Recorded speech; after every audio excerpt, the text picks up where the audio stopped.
Hello everyone, welcome to Awkward Author. My name's Alyssa Grasso and this is my weekly vlog and podcast about my sometimes awkward, always awesome author life.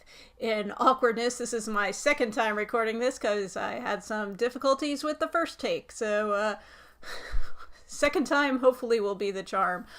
Coming to you from a very, very soggy Pennsylvania. I don't remember when it hasn't been raining. I think we had some non-rain on Saturday, maybe? I don't know. It's just been raining nonstop, it feels like. Anyway, May showers bring June mosquitoes. Doesn't quite sound as snazzy as that whole April showers bring May flowers thing, but it's probably more accurate. Last week, if you tuned in, you know my awkwardness was my difficulty getting an image onto my website of the correct size. I do want to thank those of you who reached out to me, in particular Paul Teague and Richard Jones, with some suggestions and helpful tips. I do appreciate it, and just a shout out to the author community in general for just being, supportive of one another, always there to offer some, helpful information and advice. There's another author this week on Twitter who I, follow, and she was looking for some tips about, some image editing software that she could use, she'd been using PicMonkey, which is now like a paid service, so she wanted to know what else was available, and everybody was helpful chiming in with suggestions. And so that's also why in this episode I'm going to cover some different both paid and free software options that are available and that you might want to look into to use in your author business. But I'll get to that in just a little bit. As far as an update on my situation, so I ended up getting lucky. Before I was ready to make that, I was all prepared to make that big tech support call that I was dreading. I decided to try just one last time to see if I could upload an image, like maybe a different day would work. And so I went into my WordPress software, and if you use WordPress, you know that you have a section that's called Media Library or I don't know what it's called, but it's where all your media is stored. So any photos you upload plus any other sort of media like videos or audio files will be in your media library. And so I went to the media library, tried to upload my thing again, but this time I noticed something. At the very bottom of the screen, or towards the bottom of the screen, there's a little line that said you are using the browser uploader, the switch to the multi-file uploader, click here. I was like, well, let me try that. Maybe that'll work. And lo and behold, it did. So that did solve my problem. I don't really know what the difference is between browser uploader and multi-file uploader, but somehow multi-file uploader was what I needed to be using because that did the trick. So for any of you that are struggling to upload images larger than a thumbnail to WordPress, you might want to check to see look for that little line of text down there that says, what you're using, and switch, to one or the other just to see if that makes a difference, because that did the trick for me. And so I was able to get my image onto the website in the size that I needed to get it on, and now everything is working perfectly. So I am very, very thankful for that. I wish I had discovered that before I went through all my, craziness of trying to track down a solution and looking at different ways to change code and just going all kinds of crazy. But at least I did find it before I had to make my tech support call. I will say that I wasn't totally able to dodge a support call on Wednesday, because what ended up happening is completely unrelated to, author and book stuff. I had an issue with a delivery I was supposed to get. And once again, it's a company that, has a website, has an online account thing that they want you to log into to manage your account and all this stuff. And unfortunately, they do not have any kind of email support available when there's an issue. And so there was an issue. They'd missed a delivery, and I had no idea what was going on. So, of course, I had to call in. And because they don't have email support, you have to wait forever to actually talk to a person. So it was a half-hour long call and to get things straightened out, which they're straightened out now. But I guess I was just destined to spend some time waiting on hold last week. I do have good news. despite having to, deal with website issues, despite having to, be on hold for stupid, customer support things, I still was able to get some writing done. And so I'm at 15,000 words right now on my current manuscript, which is the second book in my 3-book thriller series, and that's 15, 1-5. I don't write as fast as some people I know, but I'm very happy with the progress. I'm expecting this to be about a 75 to 80,000 word book, so 15,000 words feels like a really nice start to me, and I'm just happy with the momentum and the way things are moving along. As I said, I do have everything, kind of outlined out for myself, so this way I can just kind of sit down and, plow on through with the writing. I mean, I don't know. I feel like the outline helps me in that regards, and I know everyone is different in how they write, but for me, that is just a huge help. I've made a small amount of progress in working on marketing my box set. I've just begun, really. I'm in the preliminary stages, I would say, of working on some different marketing ideas for that. But it is something that I've been putting together. And so part of that actually ties into what I'm going to be talking about, which is image editing software, graphic editing software, creating graphics, whether this is creating like a book cover or more likely creating like an advertisement, an image for an advertisement, or creating graphics to use in social media or on your website. Now, you can create your own book cover. If you don't have any graphic design experience or a background in that, I would probably advise against it. I mean, you do what you feel comfortable with, but it's most likely going to be to your advantage to, pay someone to create a graphic for your book or to buy like a pre-made cover type of thing, because, you want it to look professional. And if you don't have a background in doing graphics work or have the software or, the tools, like the right fonts and stuff like that, it might look kind of amateurish and people will note that. But, you can create your own covers as well, and especially if you have some experience doing graphic work or really want to tackle that. But most likely what you're going to be using image editing software for in your work as an author is maybe tweaking a cover you have, creating marketing materials using that cover, or other images you have, creating graphics for a website or for like Facebook or Twitter or something like that, YouTube thumbnails, those sort of things. In order to do that, you're going to have to use probably some type of graphic editing, image editing software, and there are a lot of different options out there. There's a lot of paid options, but thankfully there's also a lot of free options. So I'm just kind of going to cover what's available out there and what you probably want to look for as an author, give you some tips for some programs that are free that you might not know about that you can use to promote your books or promote yourself. Anyway, let's dive right in. So I'm going to start with the paid programs, which you probably don't need. Unless you are really, if you have like a graphic design business or you're really planning on doing graphic design stuff as a major part of your income, you don't need this software. But the gold standard of image editing software are the Adobe products.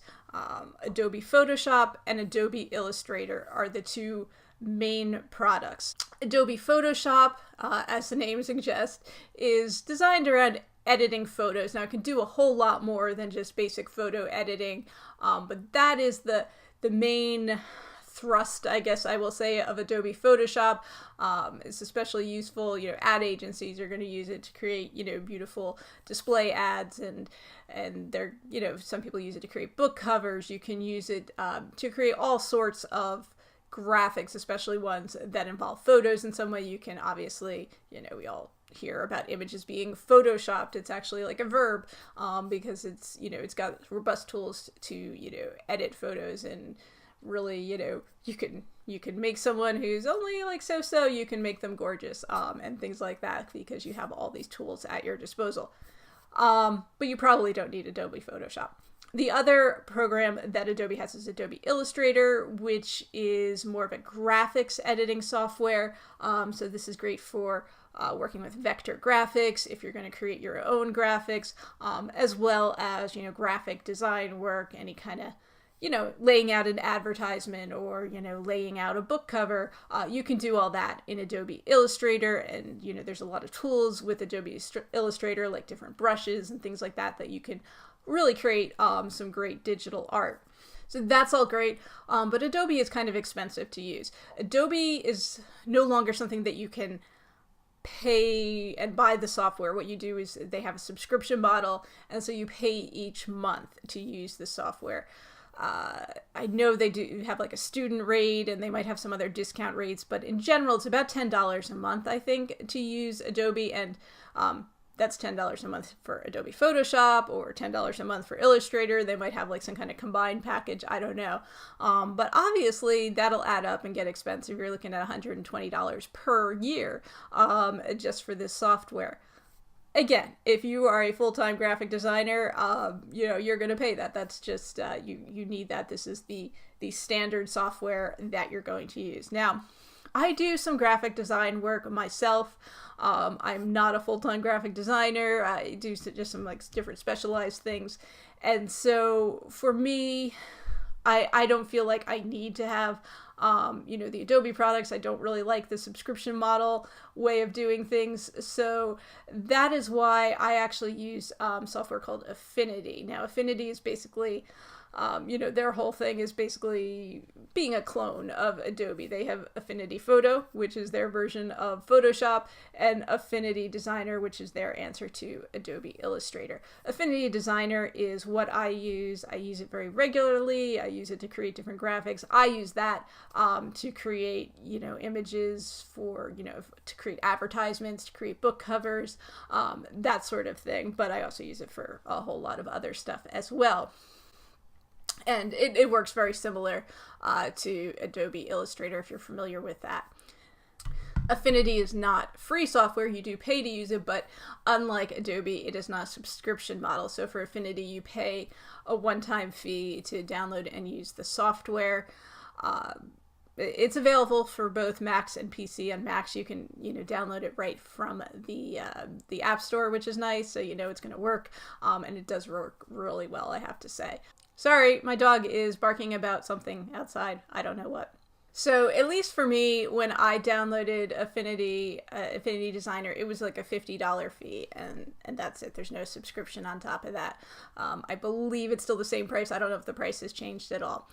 But so if you are, going to do a fair amount of graphic design work, and you want, some good software to do it, definitely do recommend trying out Affinity Designer. I haven't used Affinity Photo, but if you do a lot of like photo type work, then that's definitely something to look into. You can start off with free software, and I would definitely recommend that, especially if, you're not doing graphic design as a business, if you're just an author who just needs some software that you can, make some graphics with, and want something on your computer that you can, use, especially useful if you're going to be working somewhere where you're not going to have access to the internet, or your internet connection is not very good, so you're, not going to have good bandwidth, or it goes out on you a lot. There are some programs that you can download and use on your computer for free. And I've used them in the past, sometimes currently still. There's software called GIMP, which is free to download photo editing software. It's more than just photo editing software, really, but it's sort of like a free version of Photoshop. Obviously, it's not going to be as full-featured as Photoshop because it is free. You're not going to be able to do everything you can do in Photoshop, but you can open Photoshop files with it, and you can do an extensive amount of editing and image manipulation with GIMP. It isn't, just like with Adobe or Affinity, you have to kind of know what you're doing. It's not really like a template-based thing, but if you already have something created and just need to tweak it or make a few edits to it, GIMP can be very useful for that. And like I said, it's free. You can download to your computer and have access to it whenever, even when you don't have access to the internet. other program that I've used quite a bit is a program called Inkscape, and that's more like a vector graphics editing software. So similar to Adobe Illustrator, Affinity Designer, works a little bit different, but same kind of idea as far as you can edit vector graphics, create vector graphics, and vectors are just like a PNG file or an EPS file, an image that you can resize, adjust. It's got layers to it as opposed to like a JPEG, like a compressed graphic file. Anyway, so getting off track there. But Inkscape is a free to download software that you can use to edit and create vector graphics. I actually still have it installed on my computer. I used to use it, before I made the switch to paid software with Affinity Designer, and I still use it occasionally because there's some features in Inkscape that I don't have in Affinity Designer. I can manipulate PNG files better in Inkscape than I can in Affinity Designer. There's some other things that I can, do. There's some other features that Inkscape has that Affinity doesn't have, so I use those occasionally as well. But still, those are probably more than you even need as an author, because you're probably only going to have a limited need for different graphics things, very specific things. And so there are some free online tools that you could use without even having to download anything. Don't have to pay anything. All you need is an internet connection, which I realize sometimes we don't have. But if you have access to an internet connection, it's pretty reliable. Definitely check out some different online editing options. So one of those, a big one, is Canva. Canva.com. That's Canva. And what they're great for is that they have all these templates already created for you. And they have everything sized for, different files that you're most likely going to use. So say you need a graphic for social media, you need a YouTube thumbnail or a Facebook post graphic or Facebook header or something like that. They have things sized for, that are going to work perfectly. With the different social media sites. And then this is the great thing about Canva, is they have all these templates created, so you can just like drop in your own image or modify the text, change the colors, and you have like a professionally created graphic, but you didn't have to pay for it because it's free. So it's a pretty nice tool to use. It's very easy to add your own images. Canva also has a lot of images that are available to use. They have a lot of free ones. They also do have paid ones, so you do have to pay for like their premium photos or clip art. But the prices are very reasonable. I think it's like $1 an image. So if you were downloading stock images, you'd probably end up paying more than that anyway, unless you got a good deal on them. So that's something worth Is it worth, $1 to create an image very easily that you could use in an ad? Yeah, it probably is. Now, the only caveat I will say about Canva's images, and I don't know if this has changed, but I know in the past, you don't have full rights to those images when you download them. So you can use them no problem in an advertisement on your website, in social media, that sort of thing. If you're going to use it on a product that you're selling, including a book cover, I would double check the image rights, because I know the licensing in the past was set up that you couldn't use it on for sale products. That may have changed. But again, you probably aren't going to use Canva to create a book cover. I mean, you can, but it's probably going to look like you used Canva to create a book cover. So, not saying don't do it, but, use your best judgment. It depends on the book. Maybe a nonfiction book, you can get away with it. For a novel, also keep in mind it's free software. Everyone else has access to it. So you might end up creating a book cover that looks just like, 5 other book covers that are out there. So, again, I said at the beginning, you're probably going to want to pay for a book cover in some form or another. But, if you really want to cheap out, you could try using Canva, but I would use your own image or something with it, because I don't know. I think that's probably your best bet.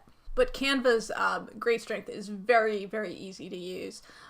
So even if you don't really have any graphic design experience, there's templates.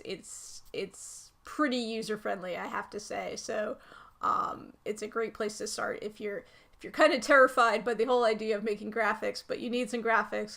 Definitely give Canva a look. Another online service that I use is something called Photopea, and that's Photo PEA, like Peapod. I think it's called Photopea, unless it's called Photopea, but I call it Photopea. It's photopea.com, and what that is basically like a web-based Photoshop clone. So it's free to use, and what you can do is you can edit Photoshop files in it, or, edit image files in it, but I mostly use it for Photoshop files, and what I use it for is for editing like files that are mock-up files. So as an author, most likely what you're going to use are like book mock-up files. So there's different places you can get them, but another website I will suggest to you is covervault.com, and they have a whole bunch of mock-up files designed for books. So you can, it's a mock-up that you can put your cover on a hardcover book, and it's in a beautiful setting, or you can create a box set graphic. That's what I use to create my box set graphic for my Edgy Girls box set. They also have, mock-ups that show like an ebook on a Kindle, or, a Nook, or different devices. And the way mock-ups work is they usually have like a whole scene created, or a whole like three-dimensional image like I used for the 3D book, 3-book box set thing, or they have, it's in a setting, it's a book laid out on, like a table or something with a flower, or, a cup of coffee or something like that. So it really looks, has a very nice professional look to it, and all you have to do is drop in your image. So CoverVault has all sorts of free mock-up images, definitely worth checking out. Great to use for advertising, great to use if you need like a 3D book cover to use on your website or elsewhere, or like I said, like a box set graphic. And free to download. They're going to be Photoshop files, so you're going to need some way to edit Photoshop files, and more importantly, you need a way to edit Photoshop files where you can use a smart object, which is the key. And that is where Photopea comes in, and it's super handy, super helpful. Open your, downloaded file in Photopea, double click the smart object, and then drop in your image, and you can create, a box set graphic. You can create an image that you can use in ads, and it's all free. So, you don't need to have Photoshop to edit Photoshop files, including Photoshop files with smart objects. So, definitely something worth checking out. I use it all the time. And the one thing I will say about that is Photoshop files can, because they're pretty big graphic intense files with a lot of layers, so they can be pretty big, file sizes. And so when you're editing them, they're going to take a lot of bandwidth, and so when you're on the internet, it might get a little laggy depending on what your connection's like. So or it might take a little while to open and edit. So there's like, you feel like you remember the old days of dial-up when it took forever for a website to load. It feels a little bit like that sometimes, depending on the size of the file. But if you have some patience, you can easily create some pretty nice mock-ups for your books using CoverVault and then Photopea, both of which are free programs available to authors. So I am going to, in the description and on my website, I'll post links to all these, different sites and services that are out there. And if you have any tips about some different sites or software that you use for image editing, feel free to, drop me a line, leave a comment, that sort of thing, because I'm always interested in finding out about some new different tools that are out there. And like I said, the author community is great, and we are great about sharing tips with each other, so I do appreciate all that. And I do appreciate all of you for tuning in this week. As I've said, I put out new episodes of Awkward Author each week. They're available as both a vlog on YouTube and a podcast that you can listen to. If you'd like to know more about me, you can check out my website, which is alyssagrosso.com, ALISSAGROSSO.com. So thank you for watching and listening this week, and I hope you have a great, not so awkward week. I hope that it is not as soggy out there where you are as it is out where I am. I'm just looking out at like rain, endless rain, guys. But hopefully the sun comes out soon.